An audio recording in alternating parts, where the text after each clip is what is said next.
ما الذي يفرق بيننا وبينهم؟ منهج السلف، لأن السلف هم الذين فهموا الكتاب والسنة وساروا عليهما، فنحن نتبع السلف الصالح. بسم الله والحمد لله والصلاة والسلام على رسول الله وعلى آله وصحبه ومن تبعهم بإحسان إلى يوم الدين. ما بعد، السلام عليكم ورحمة الله وبركاته.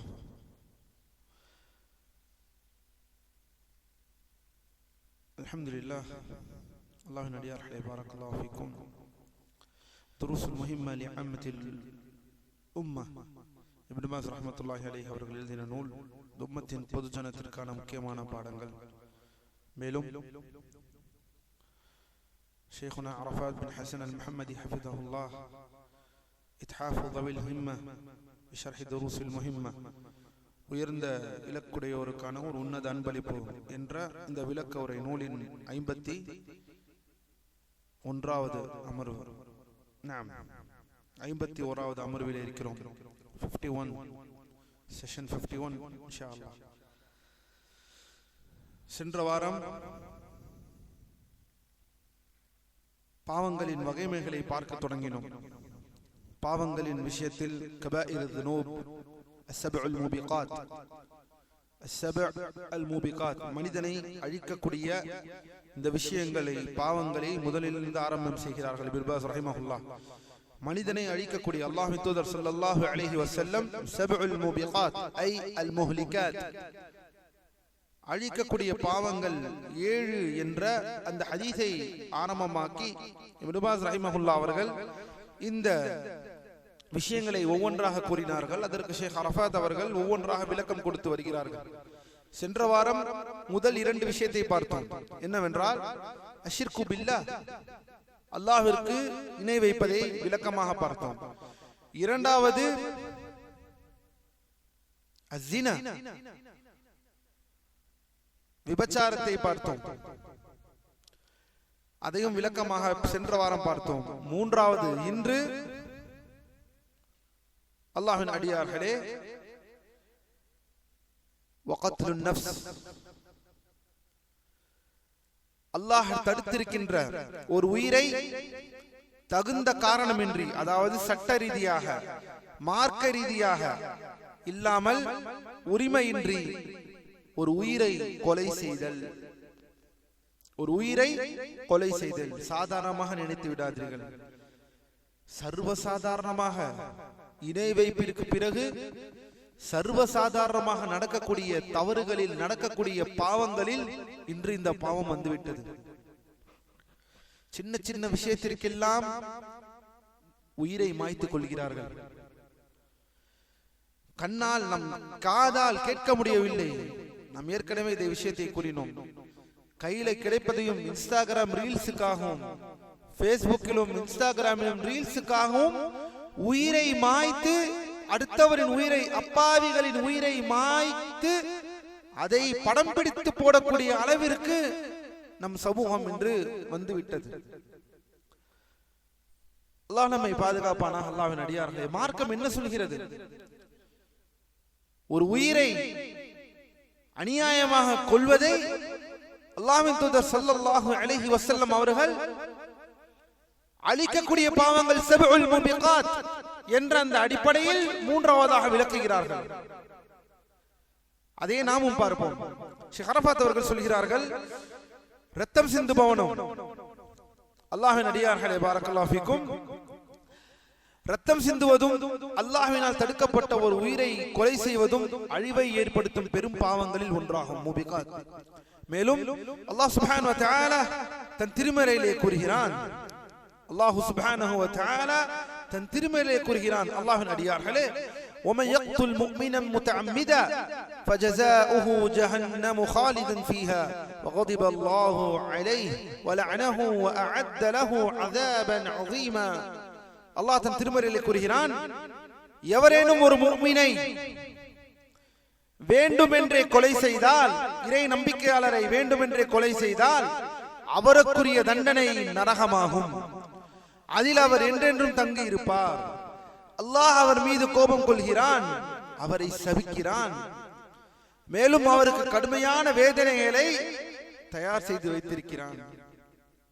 ஒரு முஃமினை உரிமையின்றி, மார்க்க ஆதாரமின்றி, அல்லாஹ்வின் அடியார்களே, என்று சர்வசாதாரணமாக ஒரு முஃமின் இன்னொரு முஃமின் உயிரை மாய்த்து கொள்ளக்கூடிய நிலைமைக்கு தள்ளப்பட்டு விட்டது.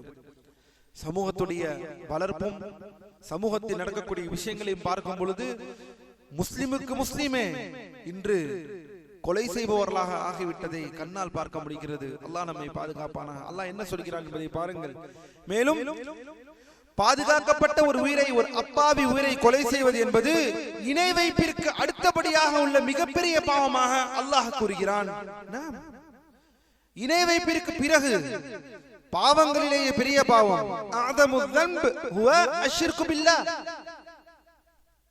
பாவங்களின் பெரும்பாவம் அல்லாஹ்விற்கு இணை வைப்பது. அந்த இணை வைப்பிற்கு பிறகு ஒரு பாவத்தை அல்லாஹ் சொல்கிறான் என்றால் அது அப்பாவி உயிர்களை கொலை செய்வது. அப்பாவி உயிர்களை கொலை செய்வதை அல்லாஹ் இங்கே சொல்லி காண்பிக்கின்றான். அல்லாஹ் தன் திருமறையிலே சொல்கிறான், والذين لا يدعون مع الله إلها آخر ولا يقتلون النفس التي حرم الله إلا بالحق. கவனியுங்கள், அல்லாஹ் والذين لا يدعون إلها آخر والذين لا يدعون مع الله إلها آخر. அல்லாஹ்வோடு மற்றவர்களை அழைப்பது அல்லது அந்த அழைக்கக்கூடிய அந்த இணை வைப்பிற்கு பிறகு அல்லாஹ் சொல்கிறான், ويقتلون النفس. அல்லாஹ் தடுத்திருக்கும் ஒரு உயிரை தகுந்த காரணமின்றி அப்பாவியாக அநியாயமாக கொலை செய்வது.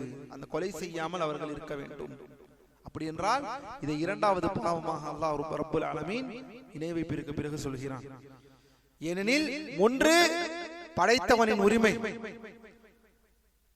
அவனை மட்டுமே வணங்க வேண்டும், அவனுக்கு யாதொன்றையும் இணை வைக்காமல் இருக்க வேண்டும் என்பது முதலில் அல்லாஹ்வுடைய உரிமையை முன்னிறுத்துவது, பின்பு மனிதர்களின் உரிமையை முன்னிறுத்துவது. அது அல்லாஹ்வின் உரிமை, அடுத்ததாக மனிதர்களின் உரிமை. மனிதர்களின் உரிமை, ஒரு முஸ்லிமின் உரிமை, அவனுடைய மானம், அவனுடைய உயிர், அவனுடைய இரத்தம், அவனுடைய மானம், அவனுடைய செல்வம் அனைத்தும் ஹராம். அல்லாஹ் நம்மை பாதுகாப்பானாக. மேலும் அடியார்களே, அல்லாஹ்வின் அடியார்களே, இங்கு அல்லாஹ் இணை வைப்பிற்கு ஷிர்க் என்ற அடுத்தபடியாக கொலை செய்வதை குறிப்பிட்டான் என்பதை நாம் கவனிக்க வேண்டும். மேலும் அல்லாஹ் சுப்ஹானஹு வ தஆலா திருமறையில் கூறுகிறான், இந்த வசனத்தை ஷேக் அவர்கள் வைக்கிறார்கள், இது வெறும் முஸ்லிமுக்கு மட்டுமா? முஸ்லிமை கொலை செய்ய வேண்டாம் என்று சொல்லக்கூடிய மார்க்கம், அப்படி என்றால் முஸ்லிம் அல்லாதவர்களை கொலை செய்து விடலாமா? முஸ்லிம் அல்லாதவர்களை உடனடியாக அவர்கள் ரத்தம் ஹலாலாக இருக்கிறதா? அல்லாஹ் தன் திருமறையிலே சொல்கிறான், ஷேக் அரஃபாத் அவர்கள் சொல்கிறார்கள், மன் கத்தல நஃப்ஸன் பிகைரி நஃப்ஸ் أو فساد في الأرض فكأنما قتل الناس جميعا. அல்லாஹ் தன் திருமறையிலே சொல்கிறான், எவரேனும் ஒரு மனிதரை கொலை செய்தால், அதாவது அது மற்றொரு கொலைக்கு பகரமாகவோ அல்லது வேறு ஒரு அடிப்படை காரணத்திற்காகவோ அல்லாமல் ஒரு மனிதரை கொலை செய்தால், கத்தல நஃப்ஸ், ஒரு மனிதரை கொலை செய்தால் அவர் மனித குலம் முழுவதையுமே கொலை செய்தவர் போலாவார். அவர் மனித குலம் முழுவதையுமே கொலை செய்வதற்கு போலாவார் என்று அல்லாஹ் தன் திருமறையிலே கூறுகிறான். சூரத்துல் மாயிதாவில் 32வது வசனம். அல்லாஹ்வின் அடியார்களே, எங்கே இருக்கிறோம் நம் சமூகம்? சின்ன சின்ன விஷயத்திற்கெல்லாம் அல்லாஹ் பாதுகாக்க வேண்டும். ஏனெனில் மேற்கத்திய நாடுகளில் இந்த கலாச்சாரம் அதிகமாக வந்துவிட்டது. யாராவது இன்ஸ்டாகிராமையோ அல்லது ட்விட்டரையோ அல்லது மற்ற விஷயங்களை பார்த்தாலே போதும், சின்ன சின்ன சண்டை கையில் இருப்பதை எடுத்து டொப்பு என்று சுட்டு விடுகிறார்கள். பெட்ரோல் பங்கில் பெட்ரோல் லேட்டாக போட்டவில்லை என்றால் சுட்டு விடுகிறார்கள். லேசாக அடித்துக் கொண்டு போகும்போது இடித்துக் கொண்டார் என்றால் சுட்டு விடுகிறார்கள்.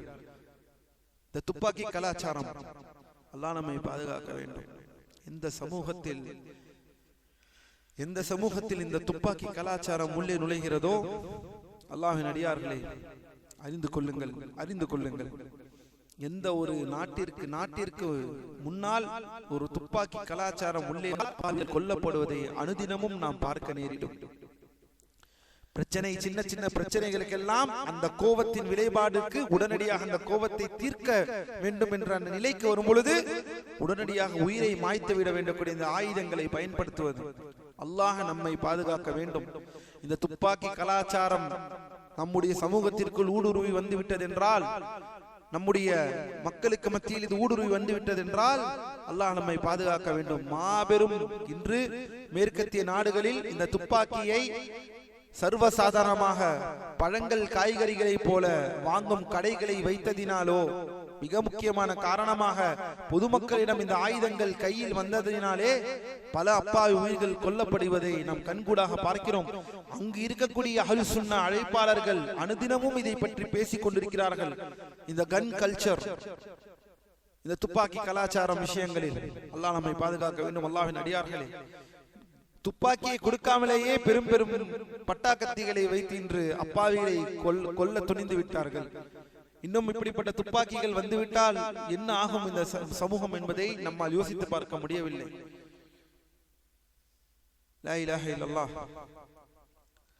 இப்னு மஸ்ஊத் ரலியல்லாஹு அன்ஹு அவர்கள் நபி ஸல்லல்லாஹு அலைஹி வஸல்லம் அவர்களிடம் பாவங்களில் மிகப்பெரியது எது என்று கேட்டார்கள். அல்லாஹ்வின் தூதர் ஸல்லல்லாஹு அலைஹி வஸல்லம் சொன்னார்கள், அன் தஜஅல லில்லாஹி நித்தன் வஹுவ ஹலகக். அல்லாஹ் உன்னை படைத்திருக்கிறான், அவன்தான் உன்னை படைத்தான் என்பதை நீ அறிந்திருக்கும் நிலையில், அவன்தான் உன்னை படைத்திருக்கும் நிலையில் அவனுக்கே நீ வணக்க வழிபாடுகளில் அல்லாஹ்வுக்கு இணை வைப்பது. மஅதமுதன் அன் தஜஅல லில்லாஹி நித்தன் வஹுவ ஹலகக். அல்லாஹ் தான் உன்னை படைத்திருக்க, அதை அறிந்த நீ, ஆனால் உன்னுடைய வணக்கத்தில் நீ அல்லாஹ்வுக்கு மட்டும் அந்த வணக்கத்தை செலுத்தாமல் அழைப்பது, பிரார்த்தனை செய்வது, பாதுகாப்பு கேட்பது என்று மற்ற மற்ற கபறுகளிலும் தர்காக்களுக்கும் நீ சென்று நீ அல்லாஹ்விற்கு இணை வைக்கிறாயே, இதுதான் பாவங்களிலேயே பெரும் பாவம் என்று கேட்டதற்கு பிறகு இப்னு மஸ்ஊத் கேட்கிறார்கள், சும்மா ஐ, அதற்கு பிறகு என்ன ரசூலல்லாஹ், அந்த பாவத்திற்கு பிறகு பெரிய பாவம்? அல்லாஹ்வின் தூதர் ஸல்லல்லாஹு அலைஹி வஸல்லம் சொல்கிறார்கள், அன் தக்துல வலதக ஹஷ்யதன் அன் யத்அம மஅக. என்ன அர்த்தம் பாருங்கள், உன்னுடன் சேர்ந்து உன் பிள்ளை உணவு உண்ணும், அதாவது உன்னுடைய உணவில் பங்கு கேட்கும் என்ற பயத்தில் உனது பிள்ளையை கொலை செய்வது. ஹஷ்யதல் இம்லாக், உன்னுடைய பிள்ளை உன்னுடைய உணவில் பங்குக்கு வந்துவிடும், வறுமைக்கு அஞ்சி உன் பிள்ளையை நீ கொலை செய்வது. அல்லாஹ் நம்மை பாதுகாக்க வேண்டும்.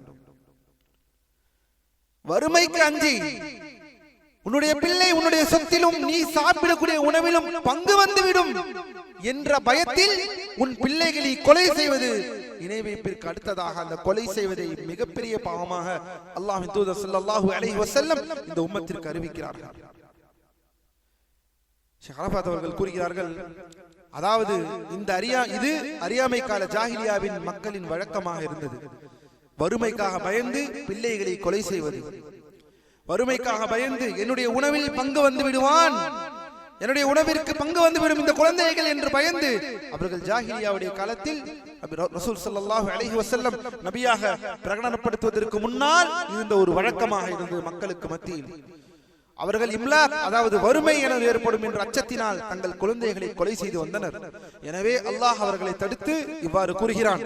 என்ன கூறுகிறான்? வலா தக்துலு அவுலாதகும் ولا تقتلوا أولادكم من إملاق نحن نرزقكم وإياهم. நீங்கள் வறுமையின் காரணமாக உங்கள் குழந்தைகளை நீங்கள் கொலை செய்யாதீர்கள். சூரத்துல் அன்ஆமிலே, மேலும் சூரத்துல் இஸ்ராவிலே 31வது வசனம். வறுமைக்கு அஞ்சி அல்லாஹ்வின் அடியார்களே, சூரத்துல் அன்ஆமிலும் 151வது வசனம், வலா தக்துலு அவுலாதகும் மின் இம்லாக் நஹ்னு நர்சுகுக்கும் வஇய்யாஹும். வறுமையின் காரணமாக உங்கள் குழந்தைகளை கொலை செய்யாதீர்கள், உங்களுக்கும் அவர்களுக்கும் நாமே உணவளிக்கிறோம். அல்லாஹ் சொல்கிறான், நஹ்னு நர்சுகுக்கும் வஇய்யாஹும், உங்களுக்கும் அவர்களுக்கும் நாமே உணவளிக்கிறோம். வறுமை கஞ்சி உங்கள் பிள்ளைகளை நீங்கள் கொலை செய்யாதீர்கள். மேலும் ரப்புல் ஆலமீன் ரப்புஸ் ஸமாவாத்தி வல் அர்த் சூரத்துல் இஸ்ராவிலே 31வது வசனம், சூராவின் எண் தேவையா? தேவையில்லைங்களா? எழுதி கொள்ளுங்கள். சூரத்துல் இஸ்ரா என்று எழுதி கொள்ளுங்கள். இஸ்ரா அல் இம்ரான் என்று எழுதி கொள்ளுங்கள். மேலும் அல்லாஹ் சுப்ஹானஹு வ தஆலா குறிப்பிடுகிறான், வலா தக்துலு அவுலாதக்கும் ஹஷ்யத இம்லாக் நஹ்னு நர்ஸுகுஹும் வ இய்யாக்கும் இன்ன கத்லஹும் கான ஹித்அன் கபீரா. அல்லாஹ் தன் திருமறையிலே சொல்கிறான், வறுமை கஞ்சி உங்கள் குழந்தைகளை கொலை செய்யாதீர்கள், அவர்களுக்கும் உங்களுக்கும் நாமே உணவளிக்கிறோம், நிச்சயமாக அவர்களை கொலை செய்வது மிகப்பெரிய குற்றமாகும். அல்லாஹ் அவனே அர் ரஸாக். ஷேக் அரஃபாத் அவர்கள் இந்த இடத்திலே ஒரு உபதேசத்தை செய்கிறார்கள். என்னவென்றால், அல்லாஹ் தான் உங்களுக்கு உணவளிக்கிறான், அவன் உனக்கும் உனது பிள்ளைகளுக்கும் வாழ்வாதாரத்தை வழங்குகிறான். எனவே நீர் அல்லாஹ்வின் மீது தவக்குலை வைத்து அல்லாஹ்வின் மீது சார்ந்து அதற்கான முயற்சிகளை இந்த பூமியில் மேற்கொள்ளுங்கள். உங்களுடைய பொருளாதாரத்தை கண்டு பயப்பட வேண்டாம், நீங்கள் முயற்சியை மேற்கொள்ளுங்கள். அல்லாஹ் உணவளிப்போன், அல்லாஹ் அனைவர்களுக்கும் உணவளிப்போன். அல்லாஹ் இந்த கொலையை செய்து விடாதீர்கள், இப்படிப்பட்ட மாபெரும் குற்றத்தை செய்து விடாதீர்கள். அல்லாஹ்வின் அடியார்களே, நிச்சயமாக ஒரு உயிரை கொலை செய்வது மாபெரும் காரியங்களில் வந்துவிடும் என்பதை நாம் யாரும் மறந்துவிடக் கூடாது. மேலும் தடுக்கப்பட்ட ரத்தத்தை சிந்தாதவரை ஒரு மனிதன், அல்லாஹ்வின் தூதர் ஸல்லல்லாஹு அலைஹி வஸல்லம் அவர்கள் சொல்கிறார்கள், அதாவது ஹராமான தடுக்கப்பட்ட ஒரு ரத்தத்தை மனிதன் சிந்தாதவரை, அதாவது கொலை செய்யாதவரை ஒரு மனிதன் தனது மார்க்கத்தில் தாராளமான, அதாவது பாதுகாப்பான நிலையிலே இருந்து கொண்டிருக்கிறான். ஒரு முஸ்லிம், ஒரு மனிதன் எப்போது இந்த கொலை தன் கையால் ரத்தம் சிந்துவதிலிருந்து தூரமாக இருக்கிறானோ அதுவரை அவன் இந்த பூமியில் விசாலமான ஒரு பாதுகாப்பான நிலையிலே இருக்கிறான் என்று அல்லாஹ்வின் தூதர் ஸல்லல்லாஹு அலைஹி வஸல்லம் அவர்கள் சொல்கிறார்கள். லா யஸாலுல் மர்உ ஃபீ ஃபுஸ்ஹா லா யஸாலுல் மர்உ ஃபீ ஃபுஸ்ஹா மின் தீனிஹி மா லம் யுஸிப் தமன் ஹராமன் மா லம் யுஸிப் தமன் ஹராமன். இதுவரை ஹராமான தம், ஹராமான ரத்தம் அவன் கையால் சிந்தாமல் இருக்கும் வரை அவன் இந்த மார்க்கத்தில் ஃபுஸ்ஹா விசாலமான நிலையில் இருக்கிறான், பாதுகாப்பான நிலையில் இருக்கிறான். அல்லாஹ்வின் தூதர் ஸல்லல்லாஹு அலைஹி வஸல்லம் அவர்கள் சொல்கிறார்கள், லா தர்ஜிஉ பஅதி குஃபாரா யضرب بعضكم ரிகாப பஅத். அல்லாஹ்வின் தூதர் ஸல்லல்லாஹு அலைஹி வஸல்லம் சொல்கிறார்கள், எனக்கு பிறகு நீங்கள் ஒருவருக்கொருவர் கழுத்துக்களை வெட்டிக் கொள்கின்ற காபிர்களாக, அதாவது குஃபுர் என்ற இந்த தன்மையோடு நீங்கள் மாறிவிடாதீர்கள். இந்த குஃபுரியத்தினுடைய இந்த தன்மை இறை நிராகரிப்பின், அதாவது நிராகரிப்பாளர்களின் ஒரு தன்மை கொலை செய்வது.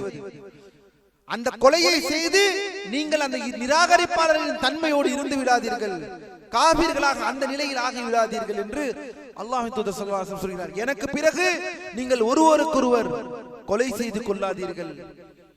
நீங்கள் அவ்வாறு கொலை செய்து கொண்டீர்கள் என்றால் இறை நிராகரிப்பாளர்களின் தன்மையை அடைந்தவர்களாக ஆகிவிட்டீர்கள். அவர்களின் ஒரு தன்மை கொலை செய்வது. பார்ப்பதில்லையா என்று செய்திகளில் சின்ன சின்ன விஷயம், அருவாளை எடுத்து வெட்டிக் கொள்வது. அல்லாஹ் நம்மை பாதுகாக்க வேண்டும், அல்லாஹ்வின் அடியார்களே.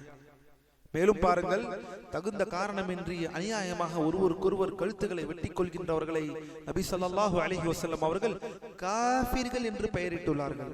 ஏன்? கொலை செய்வதனால் காஃபிர்கள் என்று அல்லாஹ்வின் தூதர் பெயரிடுகிறார்கள். மேலும் இந்த செயலை குஃபுர் என்று குறிப்பிட்டுள்ளார்கள். இருப்பினும் அல்லாஹ் தன் திருமறையிலே கூறுகிறான், ஆனால் அப்படி என்றால் கொலை செய்தால் ஒருவர் கொலை செய்வதனால் அவர் காஃபிராகி விடுகிறாரா என்று ஒரு கேள்வி எழலாம்.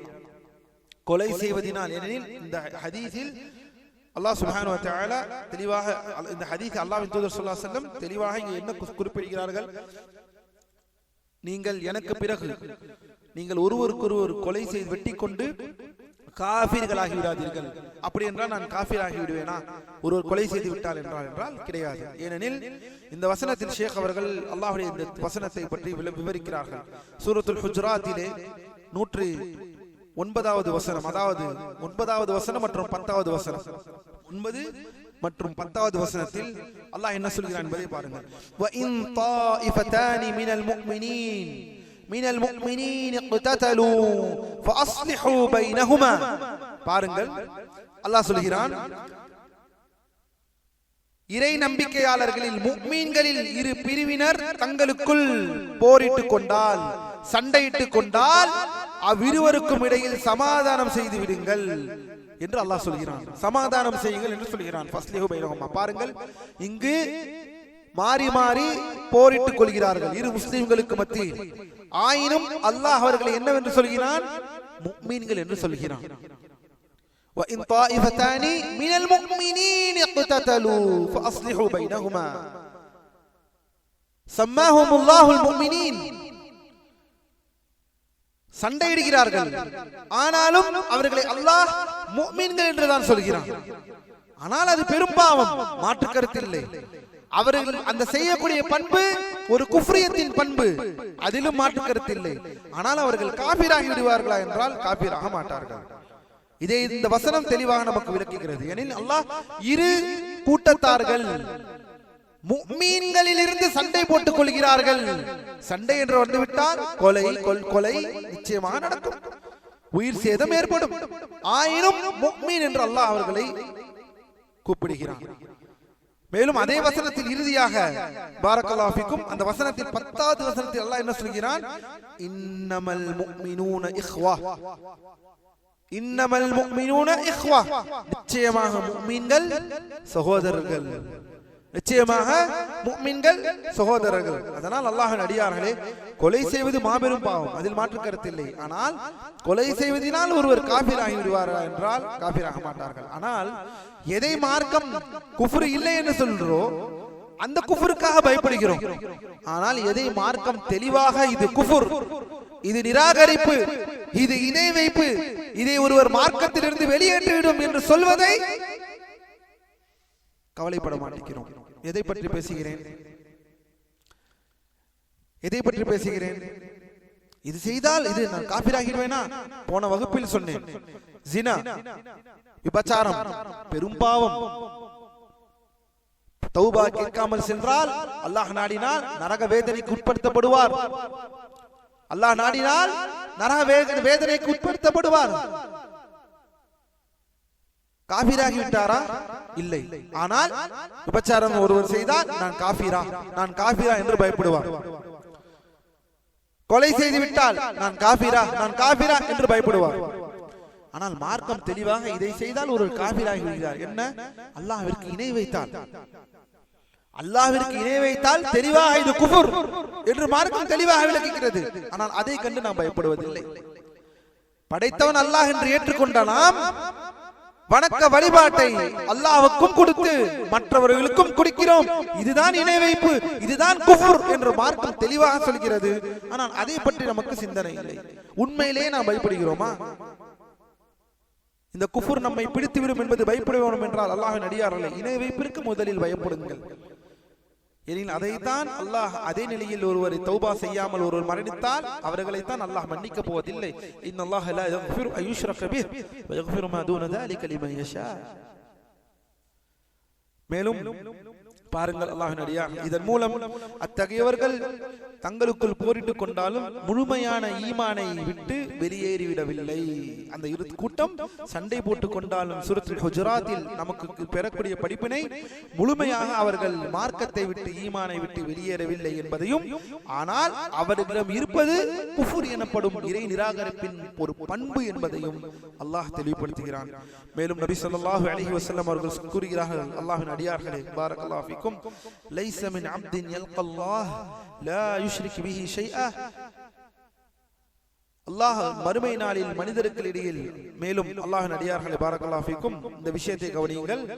மறுமை நாளில் அல்லாஹ்விற்கு எதையும் இணை வைக்காமலும் தடுக்கப்பட்ட அநியாயமான ரத்தத்தை சிந்தாமலும், அதாவது ஒரு இரத்தக்கரையின்றி ஒரு அடியான் அல்லாஹ்வை சந்தித்தால் அவர் சுவனத்தின் எந்த வாயில் வழியாகவும் நுழைந்து விடுகிறார்.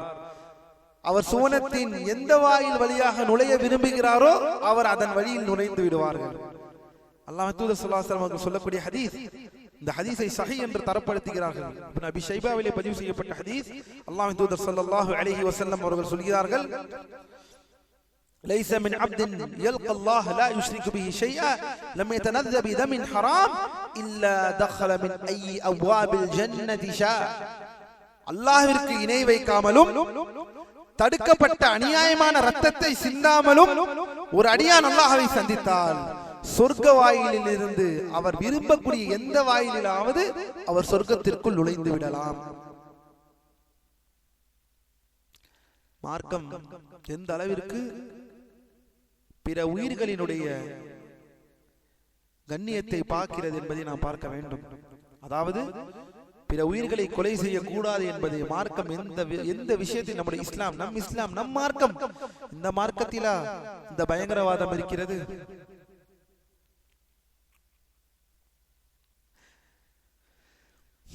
இந்த மார்க்கத்திலா இந்த தீவிரவாதம் இருக்கிறது? இந்த மார்க்கத்திலா இந்த மார்க்கத்தை சுமந்தவர்களா அப்பாவி முஸ்லிம்களையும் அப்பாவி மக்களையும் கொள்கிறார்கள் மார்க்கம் என்ற பெயரை சொல்லி?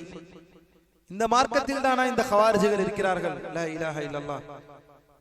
அல்லாஹ் நம்மை பாதுகாக்க வேண்டும். எவ்வளவு பெரிய ஒரு முரண்பாடு என்பதை பாருங்கள், எவ்வளவு பெரிய ஒரு முரண்பாடு என்பதை பாருங்கள். அல்லாஹ்வின் அடியார்களே, முரண்பாடுக்கெல்லாம் ஒரு முதல் உருவமாக இந்த விஷயங்கள் என்று இருக்கிறது. இந்த இஸ்லாம் அமைதியையும் அடிப்படையையும் ஹக் இல்லாமல் ஒரு உயிரை கொல்லக்கூடாது என்று சொல்லக்கூடிய இந்த மார்க்கத்தில் தான் இத்துணை விஷயங்களையும் இந்த வழிகட்டவர்கள் அரங்கேற்றுக் கொண்டிருக்கிறார்கள் இஸ்லாம் என்ற பெயரில். ஆனால் இஸ்லாம் இவர்களுக்கும் எந்த சம்பந்தம் இல்லை என்பதைத்தான் இவர்கள் செய்யக்கூடிய இந்த விஷயங்கள் நமக்கு காட்டுகிறது. அல்லாஹ் அத்தகையோருக்கு அல்லாஹ் இன்னும் நேர்வழியை வழங்குவானாக. மேலும் அல்லாஹ்வின் அடியார்களே, பாரக்கல்லாஹு ஃபீக்கும், மறுமை நாளில் மனிதர்களுக்கு மத்தியில் முதலில் தீர்ப்பு வழங்கப்படுவது ரத்தம், கொலை தொடர்பான விவகாரங்கள் என்பதை நாம் மறந்துவிட வேண்டாம். மறுமையில் அன்று ஆஜர்படுத்தப்படும் பொழுது எந்த விஷயங்களில் முதன்மையான விஷயங்களில் தீர்ப்பு அளிக்கப்படும் என்று சொல்லப்படும் பொழுது கொலை சம்பந்தப்பட்ட விவகாரங்களில், கொலைக்குள் சம்பந்தப்பட்ட விவகாரங்களில் தீர்ப்பளிக்கப்படக்கூடிய முதல் விஷயமாக இருக்கிறது என்பதை அல்லாஹ் தூதர் ஸல்லல்லாஹு அலைஹி வஸல்லம் அவர்கள் சொல்கிறார்கள். என்ன சொல்கிறார்கள்? அவ்வலு மா யுக்தா பைனன் நாஸி ஃபித் திமா, மனிதர்களுக்கு மத்தியில் முதலில் தீர்ப்பு வழங்கப்படுவது எதை பற்றி என்றால் ரத்தம் சிந்தும் விஷயத்தை பற்றி, ஹராம் கொலையை பற்றி, மர்டர், இந்த விஷயத்தை பற்றி தான் முஸ்லிம்கள் மனிதர்களுக்கு மத்தியில் முதலில் யாரெல்லாம் அப்பாவியாக ஒரு அப்பாவியை கொலை செய்தது, மற்றொரு அப்பாவியை ஒரு மனிதன் யார் கொலை செய்தான், கொலை செய்த இந்த ரத்த விவகாரங்களில் முதலில் தீர்ப்பு கொடுக்கப்படும் மறுமையில். இங்கே நீங்கள் தப்பித்து விடலாம், இங்க இருக்கக்கூடிய விஷயங்களை நீங்கள் தப்பித்துக் கொள்ளலாம். ஆனால் நாளை அல்லாஹ்விடம் அந்த நாளில் நேற்று அந்த வசனத்தில் சொன்னோம், وَيَقُولُونَ يَا وَيْلَتَنَا مَا لِهَذَا الْكِتَابِ لَا يُغَادِرُ صَغِيرَةً وَلَا كَبِيرَةً إِلَّا أَحْصَاهَا وَوُضِعَ الْكِتَابُ فَتَرَى الْمُجْرِمِينَ مُشْفِقِينَ وَيَقُولُونَ يَا وَيْلَتَنَا, அந்த ஏடு வைக்கப்படும், முஜ்ரிமீன்கள் பரமமீறவர்கள் பார்ப்பார்கள், இது என்ன நூல், இது என்ன ஏடு, எந்த ஒரு சிறிய விஷயத்தையும் எந்த ஒரு பெரிய விஷயத்தையும் எண்ணாமல் இது விடவில்லை, அனைத்தையும் எழுதி வைத்திருக்கின்றது, அனைத்தையும் எழுதி வைத்திருக்கின்றது என்று கை சேதப்படக்கூடிய அந்த நாள் வருவதற்கு முன்னால் அல்லாஹ்வை அஞ்சிக் கொள்ளுங்கள், உங்கள் கைகளை சுத்தப்படுத்திக் கொள்ளுங்கள். அல்லாஹ்வின் அடியார்களே, அல்லாஹ் நம்மை நேர்வழியிலே செலுத்துவானாக. மேலும் கொலைகள் அதிகரிப்பது என்பது மறுமை நாளின் அடையாளங்களில் ஒன்றாகும். கொலைகள் அதிகரிப்பது என்பது மறுமை நாளின் அடையாளங்களில் ஒன்றாகும். பாருங்கள், நாம் எந்த நாளில் இருக்கிறோம் என்பதை நீங்கள் பாருங்கள், நாம் எதற்கு நெருக்கமாக இருக்கிறோம் என்பதை பாருங்கள். ஒரு நாளில் நம் நாட்டில் எத்துணை உயிர் எத்துணை கொலைகள் என்பதை தரவுகள் பேசுகிறது. என்னென்ன விஷயத்திற்கெல்லாம், சின்ன சின்ன விஷயத்திற்கெல்லாம், லா இலாஹ இல்லல்லாஹ், சின்ன சின்ன விஷயத்திற்கெல்லாம், சின்ன சின்ன விஷயத்திற்கெல்லாம் என்று இந்த போதைய பழக்கமும் இந்த கஞ்சா பழக்கமும் இந்த ட்ரக்ஸ் உடைய இந்த விஷயங்களிலும், கஞ்சாக்கள், போதைகள், ஹெராயின், அபின் போன்ற எல்லா வஸ்துகளும் இன்று சர்வசாதாரணமாக இளைஞர் சமுதாயத்திற்கு மத்தியில் புகுத்தப்பட்டு படங்களின் மூலமாகவும் பாட்டுகளின் மூலமாகவும் இது அனைத்தையும் ஊக்குவிக்கப்பட்டு லா இலாஹ இல்லல்லாஹ், யாரை கொலை செய்கிறோம், எதற்கு கொலை செய்தோம் என்பதை கூட அவனுக்கு தெரியாமல் கொலை செய்து கொண்டிருக்கிறார்கள். கொலை அவ்வளவு சர்வசாதாரணமாக அதிகரிக்கப்பட்டு விட்டது, மறுமை நாளின் அடையாளமாகவும் இருக்கிறது. அல்லாஹ்வின் தூதர் ஸல்லல்லாஹு அலைஹி வஸல்லம் அவர்கள் சொல்கிறார்கள், யஜீஉல் காதிலு வல் மக்தூல் யௌமல் கியாமஹ் முத்தஅல்லிகுன் பி ரஅஸி ஸாஹிபிஹி யகூலு ரப்பி ஸல் ஹாதா லிமா கதலனி. இந்த ஹதீஸை பாருங்கள். மறுமை நாளில் கொலையுண்டவன் கொலை செய்வதின் தலையை பிடித்துக் கொண்டு இறைவனிடம் வருவான். மறுமை நாளில் கொலை செய்யப்பட்டவன் தன்னை கொலை செய்தவனின் தலையை பிடித்துக் கொண்டு அல்லாஹ்விடம் வருவான். அல்லாஹ்விடம் வந்து கூறுவான், ரப்பி ஸல் ஹாதா லிமா கதலனி. ரப்பே, அவனிடம் கேள், என்னை ஏன் அவன் கொலை செய்தான்?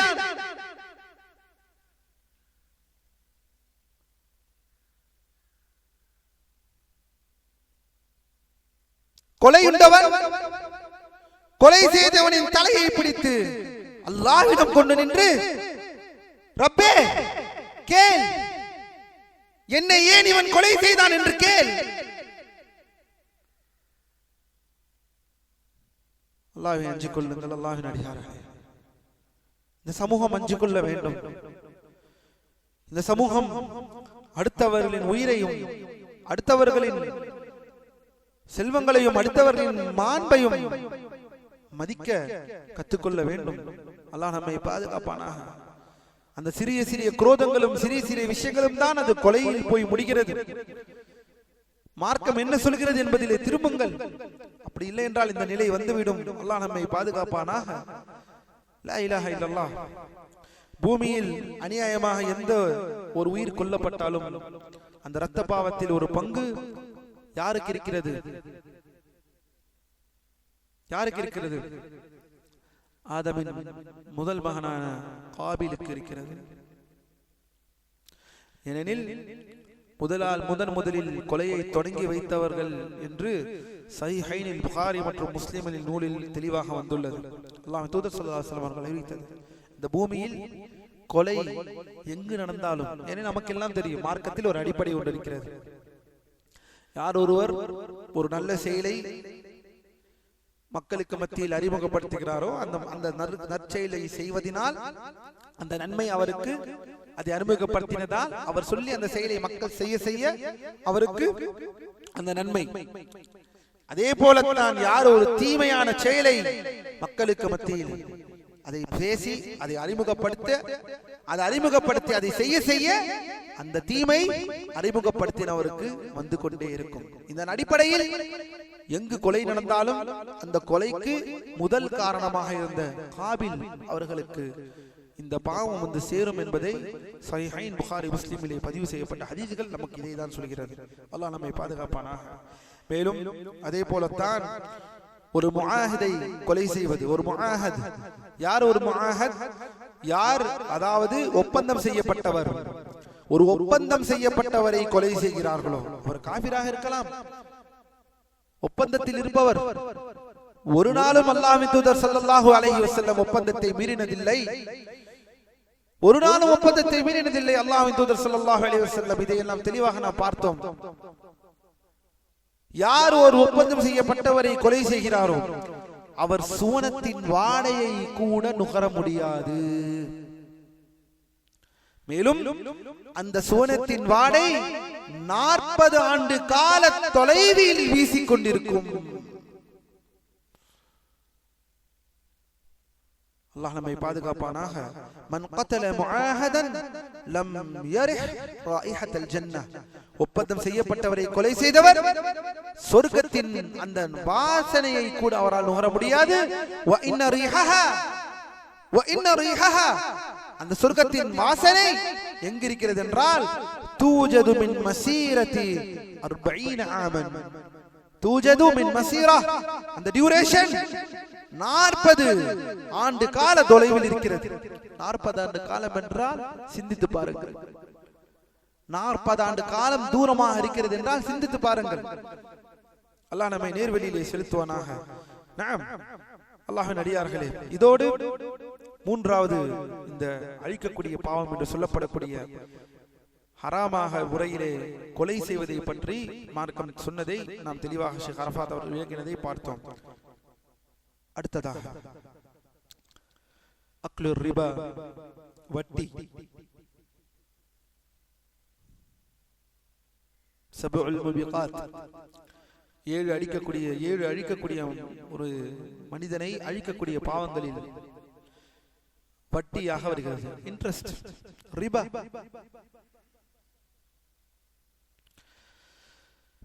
ஷேக் அரஃபாத் அவர்கள் குறிப்பிடுகிறார்கள், வட்டி உண்ணுதல் என்பது பெரும் பாவங்களில் ஒன்றாகும். முதல் விஷயம், வட்டி கபாயிர் மின் கபாயிர் துனூப். வட்டி சிறு பாவம் அல்ல, வட்டி பெரும்பாவம். வட்டி பெரும்பாவம் என்பதை மறந்துவிட வேண்டாம். அழிவை ஏற்படுத்தும் பாவங்களிலும் இது மூபிகாத்தாக இருக்கிறது. அதே போல் மகா கருணையாளனும் ஞானமிக்கவுமான தனது படைப்பினங்களுக்கு நன்மை செய்பவனுமான அல்லாஹ் வட்டியை தடுத்திருக்கின்றான். வட்டி உண்பவன், அதை தருபவன், அதை எழுதுபவன், அதற்கு சாட்சியாக இருப்பவர்கள் ஆகியோரை மார்க்கம் சபித்திருக்கிறது. அவர்கள் அவனது கருணையின் பார்ப்பட்டதே ஆகும். அவனது கருணையிலிருந்து தூரமாக இருக்கக்கூடியவர்களாக இருக்கிறார்கள். அல்லாஹ் நம்மை பாதுகாப்பானாக. லா இலாஹ இல்லல்லாஹ். அது மட்டுமா அல்லாஹ்வின் அடியார்களே, இந்த வட்டியை விடாதவர்களுக்கு எதிராக அல்லாஹ்வும் அவனது தூதரும் போர் பிரகடனம் செய்துள்ளனர்.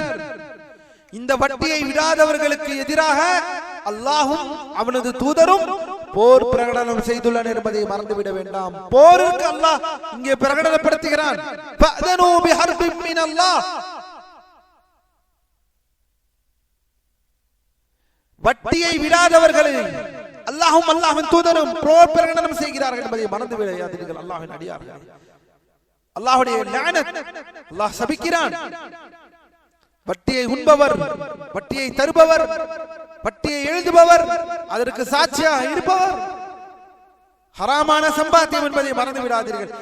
நம்மை தெரியாமலே நமக்குள் வட்டி என்று வந்துவிட்டது. எங்கும் வட்டி, எதிலும் வட்டி.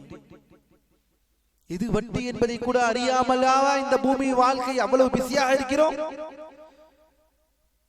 காசை சம்பாதிக்க ஆசைப்படக்கூடிய நாம் அந்த காசு சம்பாதிக்கக்கூடிய காசு சுத்தமாக இருக்க வேண்டும் என்று என்றாவது நினைத்தோமா? அதிகமாக பொருளாதாரத்தை ஈட்ட வேண்டும் என்ற ஆசை உள்ளவுடைய நாம் அந்த பொருளாதாரத்தை ஹலாலான முறையில் வைக்க வேண்டும் என்று என்றாவது நினைத்தோமா? யாரை முந்துவதற்காக, யார் முன்னால் நன்றாக வாழ வேண்டும் என்று இந்த பூமியில் ஓடிக்கொண்டே இருக்கிறீர்கள் அல்லாஹ்வின் அடியார்களே? யாரிடம் நீங்கள் நிரூபித்து காட்ட வேண்டும் என்று, யாரை நீங்கள் போட்டியாளராக பார்த்து கொண்டு உங்கள் வாழ்க்கையை அழித்துக் கொண்டிருக்கிறீர்கள்? அவனை விட நான் பெரிய ஆளாக வர வேண்டும், அதற்கு நான் எப்படி சம்பாதித்தால் என்ன? இவனை விட நான் பெரிய ஆளாக வர வேண்டும், அவரை விட நான் பெரிய வீட்டை கட்ட வேண்டும், அவரை விட பெரிய காரை வாங்க வேண்டும், அவரை விட இவரை விட அவரை விட என்று அலைந்து அலைந்து அலைந்து அலைந்து யாருடன் போட்டி போட்டு உங்கள் வாழ்க்கையை மாய்த்துக் கொள்கிறீர்கள்?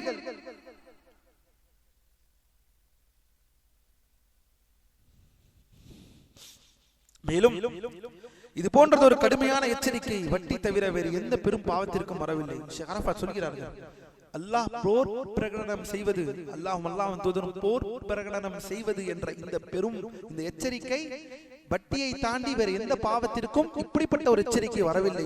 ஒரு மோசமான எச்சரிக்கை. அல்லாஹ்வும் தூதரும் போர் பிரகடனம் செய்வது என்பது சாதாரண விஷயமா? இது வட்டிக்கு வந்திருக்கிறது. மேலும் இதனால் தான் இது மிகப்பெரிய பாவங்களில் ஒன்றாக கருதப்படுகிறது. மேலும் அல்லாஹ் சுப்ஹானஹு வ தஆலா சூரத்துல் பக்ராவிலே 278வது மற்றும் 279வது வசனம், யா அய்யுஹல்லதீன ஆமனு தக்குல்லாஹ வ தரு மா பக்கிய மினர் ரிபா. யா அய்யுஹல்லதீன ஆமனு தக்குல்லாஹ, ஈமான் கொண்டவர்களே அல்லாஹ்வை அஞ்சிக் கொள்ளுங்கள். நீங்கள் உண்மையான இறை நம்பிக்கையாளராக இருந்தால் வட்டியில் எஞ்சி இருப்பதை நீங்கள் விட்டுவிடுங்கள், அதை உண்ணாதீர்கள். வட்டியில் எஞ்சி இருப்பதை நீங்கள் விட்டுவிடுங்கள். அவ்வாறு நீங்கள் செய்யாவிட்டால்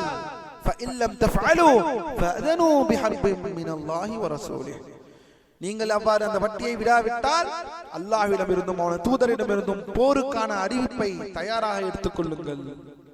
சூரா பக்ரா. வட்டியை விடுங்கள் என்று அல்லாஹ் சொல்கிறான். அப்படியும் நீங்க விடவில்லை என்றால் போரை தயாராக கொள்ளுங்கள். அல்லாஹ்விடமிருந்தும் அல்லாஹ்வின் தூதரிடமிருந்தும். மேலும் வட்டி உண்பவன் மறுமையில் ஷைத்தான் தீண்டியதினால் பைத்தியம் பிடித்தவனை போல தடுமாறியே எழுவான் என்று அல்லாஹ் கூறுகிறான். அல்லாஹ்வின் அடியார்களே, மறுமையில் இப்படி ஒரு நிலை ஒரு மனிதனுக்கு வேண்டுமா? பைத்தியம் பிடித்த நிலையில் பூமியில் செய்த பாவம் எத்தனை பாவம் என்று தெரியாமல் அல்லாஹ்வுடைய ரஹ்மத்தை நாடி ஓடக்கூடிய நேரம் அந்த நேரம். கபரிலிருந்து எந்திரித்து, யா அல்லாஹ், எப்படியாவது சிராத்தை கடந்து விடக்கூடாதா, எப்படியாவது சொர்க்கத்திற்கு சென்று விடக்கூடாதா, எப்படியாவது இரட்சகனை பார்த்து விடக்கூடாதா என்று எந்திரிக்கக்கூடிய நாம் அந்த நாளில் பைத்தியம் பிடித்தவனை போல, ஷைத்தான் நோயை பிடித்து பைத்தியம் பிடித்தவனை போல ஒருவன் இருப்பானாம், வட்டி உண்பவன். அல்லாஹ் தன் திருமறையை சொல்கிறான் சூரத்துல் பக்ராவிலே 275வது வசனம், அல்லதீன யக்குலூன ரிபா லா யகூமூன இல்லா கமா யகூமுல் லதீ யதகப்பத்துஹு ஷைத்தானு மினல் மஸ். அல்லாஹ் தன் திருமறையை கூறுகிறான், யார் வட்டி உண்கிறார்களோ அவர்கள் ஷைத்தான் தீண்டியதால் ஏற்பட்ட ஒரு பைத்தியக்காரனை போலவே மறுமையில் எந்திரிப்பார்கள், ஒரு பைத்தியக்காரனை போலவே எந்திரிப்பார்கள் என்று மார்க்கம் சொல்கிறது. இது மிக கடுமையான மற்றும் மகத்தான எச்சரிக்கையாகும். ஷெகர்ஃபா சொல்கிறார்கள், இது மிக கடுமையான மகத்தான எச்சரிக்கையாகும். வட்டி விவகாரத்தில் ஈடுபடுபவன் சபிக்கப்பட்டவனாவான். நிச்சயமாக அல்லாஹ்வின் தூதர் ஸல்லல்லாஹு அலைஹி வஸல்லம் அவர்கள் இன்ட்ரஸ்ட், வட்டி உண்பவன் மற்றும் அதை தருபவன் ஆகியோரை சபித்துள்ளார்கள். நான் கேட்டேன், அதாவது அறிவிப்பாளர் கூறுகிறார்கள், அதனை எழுதுபவனும் மற்றும் அதற்கு சாட்சியாக இருப்பவர்களும் அல்லாஹ்வின் தூதரிடம். ஜாபிர் ரலியல்லாஹு அன்ஹு அறிவிக்கக்கூடிய ஹதீஸ், அல்லாஹ்வின் தூதரே, அதை எழுதுபவரும், வட்டி உண்பவன் வட்டி கொடுப்பவனை அல்லாஹ் சபிக்கின்றான், அதை எழுதுபவர்களும் அதற்கு சாட்சியாக இருப்பவர்களுமா என்று கேட்டார்கள். அல்லாஹ்வின் தூதர் ஆம் என்கிறார்கள். வட்டிக்கு எந்த காரணத்திலும் நாம் சாட்சியாக ஆகிவிடக் கூடாது. அல்லாஹ்வின் அடியார்களே, அதை எழுதுபவர்களாகவும் அல்லது அதை ஃபெசிலிட்டேட் பண்ணி தருபவர்களாகவும், இரண்டு பேருக்கு மத்தியில் உள்ள அந்த இன்ட்ரஸ்ட் அக்ரிமெண்டை ஃபெசிலிட்டேட் பண்ணி தருவது. லா இலாஹ இல்லல்லாஹ். ஜாபிர் ரலியல்லாஹு அன்ஹு அவர்கள் அறிவிக்கிறார்கள், அல்லாஹ்வின் தூதர் ஸல்லல்லாஹு அலைஹி வஸல்லம் அவர்கள் வட்டி உண்பவன், அதை தருபவன், அதை எழுதுபவன் மற்றும் அதற்கு சாட்சியாக இருப்பவர்கள் ஆகிய அனைவர்களும் சபித்தார்கள். மேலும் அவர்கள் அனைவர்களும் பாவத்தில் சமமானவர்கள் என்றும் கூறுகிறார்கள். முஸ்லிமிலே பதிவு செய்யப்பட்டது, பாவத்தில் சமமானவர்கள். லா இலாஹ இல்லல்லாஹ். மேலும் வட்டி இரண்டு வகைப்படும். ஒன்று பகிரங்கமானது, அர்ரிபல் ஜலி, அர்ரிபா அல் ஜலி, பகிரங்கமானது. இன்னொரு வகைமை அர்ரிபல் ஹஃபி, மறைமுகமானது. பகிரங்கமான வட்டி என்பது இது பெரும் தீங்குகள் இருப்பதால் இது நேரடியாக தடை செய்யப்பட்டுள்ளது. மறைமுக வட்டி என்றால் இது நாளடைவில் பகிரங்கமான வட்டிக்கு வழிவகுக்கும் என்பதால் ஒரு முன்னெச்சரிக்கையாக இதுவும் தடுக்கப்பட்டு விட்டது. இது மறைமுக வட்டி. எனவே முதலாவது அதன் தீமைக்காக தடை செய்யப்பட்டது. இரண்டாவது வட்டி அது ஒரு வாசலாக இருப்பதால் பெரும் வட்டிக்கு அது வழிவகுத்து விடும் என்பதனால் அது தடை செய்யப்பட்டுள்ளது. சரி, இந்த வெளிப்படையான வட்டிக்கு ஒரு எடுத்துக்காட்டை பார்ப்போமா? ஷேக் அவர்கள் சொல்கிறார்கள், வெளிப்படையான வட்டி, பகிரங்கமான வட்டி ரிபன் நசீஅ. என்ன ரிபா அன்-நசீஅ, அதாவது தாமதத்திற்கான வட்டி. இதுதான் வெளிப்படையான வட்டி என்பதை மார்க்கம் சொல்கிறது. அதாவது தாமதத்திற்கான வட்டி. என்ன? For delayed payments.